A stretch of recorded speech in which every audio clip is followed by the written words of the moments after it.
Hello. आपसे अगर भाई 2 साल बाद आईआईटी की सीट सिलेक्शन पक्की हो हो गया। सकती है, तो क्या आप अभी से शुरू करोगे? मैं गारंटी तो नहीं दे सकता, लेकिन एक बात पक्की है, जो बच्चे क्लास 11 से ही स्ट्रैटेजी शुरू करते हैं, इनका चांस बाकी सबसे कहीं ज़्यादा होता है। तो सबसे पहले समझते हैं कि टाइमिंग इतनी मैटर क्यों करती है। जेईई का सिलेबस फिजिक्स, केमिस्ट्री, मैथ्स तीनों को तो क्या मिलाकर पागल है क्या ये इतना लोग? वास्ट है कि अगर आप चाहते क्या है बच्चों 12वीं से? में जाकर स्टार्ट करोगे तो जेन्युइनली टाइम नहीं बचता। जेईई के टोटल सिलेबस में रफली 50% हिस्सा क्लास 11 का है।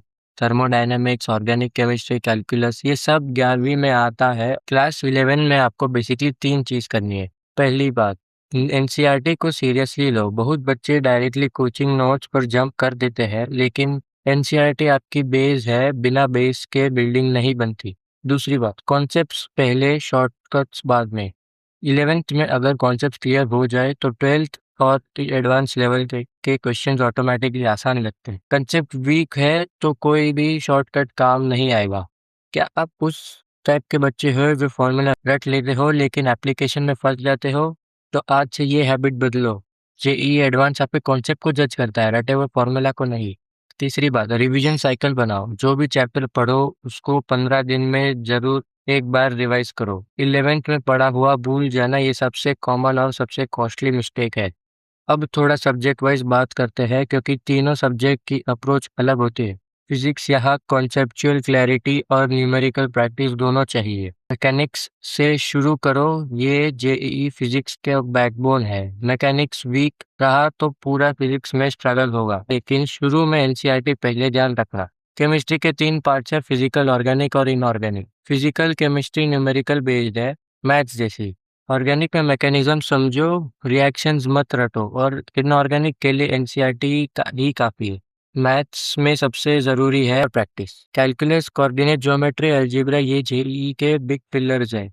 रोज मिनिमम 10-15 क्वेश्चन करो, गैप मत रखो। एक दिन छोड़ो तो रिदम टूट जाता है। अब बात करते हैं क्लास 12th की। यहाँ गेम थोड़ा डिफरेंट हो जाता है। क्लास 12th में आपके पास बोर्ड्स भी है और जेईई भी, दोनों साइमल्टेनियसली है। टाइम मैनेजमेंट यहाँ बहुत क्रिटिकल हो जाती है। जनवरी में जेईई मेंस का पहला अटेम्प्ट होता है और अप्रैल में दूसरा, तो दिसंबर जनवरी तक मेंस लेवल प्रिपरेशन कंप्लीट होनी चाहिए। एक इम्पॉर्टेंट बात, बोर्ड्स में मिनिमम 75% चाहिए, उसको इग्नोर मत करना, चाहे जेईई मेंस में कितना भी अच्छा परसेंटाइल आए।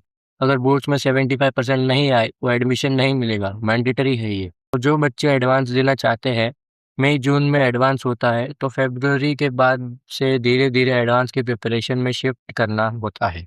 एक रियलिटी चेक हो जाए, जेईई मेंस 15 लाख बच्चे कंप्लीट करते हैं। आईआईटी में टोटल सीट्स करीब 17,740 है। ये नंबर सुनकर डरना नहीं है, रियलिस्टिकली समझना है। आईआईटी हर किसी के लिए नहीं है, और एक कोई फेलियर नहीं है। एनआईटीज भी एक्सीलेंट कॉलेजेस है, NIT Trichy, NIT Warangal, NIT Surathkal. इन कॉलेजेस का प्लेसमेंट रिकॉर्ड कई ब्रांच में आईआईटी से मैच करता है। तो मैसेज ये है कि एम क्लियर होना चाहिए। आईआईटी एम है तो फुल 2 ईयर डेडिकेशन चाहिए। एनआईटी एम है तो भी सीरियस प्रिपरेशन चाहिए, बस प्रेशर थोड़ा अलग हो जाता है। बस शुरुआत होनी चाहिए। आई होप ये वीडियो हेल्पफुल लगी हो।